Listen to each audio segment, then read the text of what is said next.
টি-20 বিশ্বকাপ খেলতে বাংলাদেশ দল এখন যুক্তরাষ্ট্রের মাটিতে ব্যাটে বলে কিছুটা খারাপ সময় পার করছে বাংলাদেশ। যুক্তরাষ্ট্রের কাছে সিরিজ হার, এরপর ভারতের বিপক্ষে ম্যাচে বড় ব্যবধানের পরাজয়। তাই তো বাংলাদেশের ক্রিকেট ভক্তদের মাঝে তৈরি হয়েছে ধোঁয়াশা। এর সঙ্গে যুক্ত হয়েছে লিটন দাস, নাজমুল হোসেন শান্ত এবং সৌম্য সরকারের অফ ফর্মের দুশ্চিন্তা। তবে এমন দুশ্চিন্তার মাঝেই বাংলাদেশের ভরসা যেন মাহমুদুল্লাহ রিয়াদ। বয়স বাড়লেও এখনও দলের মিডল অর্ডারে ভরসা হয়ে আছেন এই অভিজ্ঞ ক্রিকেটার। বিশ্বকাপে খেলতে যাওয়া ক্রিকেটারদের নিয়ে ধারাবাহিক সাক্ষাৎকার প্রচার করে আসছে বিসিবি।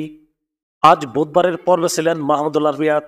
বিসিবির ক্যামেরার সামনে জানিয়েছেন তিনি অনেক কথাই। সেখানে অভিজ্ঞ এই ক্রিকেটার মুখ খুলেছেন 2022 সালের টি-20 বিশ্বকাপে দলে না থাকা নিয়ে। 2021 সালে অধিনায়ক থাকলেও পরের বিশ্বকাপেই বাদ পড়েছিলেন তিনি। এরপর আবার সুযোগ পেয়েছেন এবারের আসরে।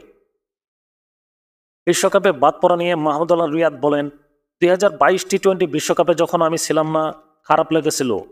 আমার কাছে মনে হয়েছিল দলে হয়তো থাকতে পারতাম, কিন্তু হয়নি, এবং ওটার জন্য আমার কোনো কষ্টও নেই। আমি সবসময়ই আলহামদুলিল্লাহ যেটা বলি, দলের জন্য যতটুকু আমি করতে পারি সেটা আমার উপস্থিতি দিয়ে হোক, পারফরমেন্স দিয়ে হোক, আমার অভিজ্ঞতা দিয়ে হোক, আমি আমার সর্বোচ্চটাই সবসময় নিংড়ে দিই। বাংলাদেশ এখনও জিতেনি বড় কোনো ট্রফি। এর মাঝে ভাগ্যের কিছুটা সহায়তাও খুঁজছেন মাহমুদুল্লাহ রিয়াদ। ট্রফি জিততে আমার মনে হয় ভাগ্যেরও একটু সহায়তা লাগে। আমরা কয়েকটি মেগা ইভেন্টে হয়তো খুব কাছাকাছি গিয়েছিলাম, কিন্তু দুর্ভাগ্যজনকভাবে আমরা পারিনি। এখন আরেকটি সুযোগ সামনে, সমর্থন আছে, ইনশাআল্লাহ যা যা করা সম্ভব আমরা করব।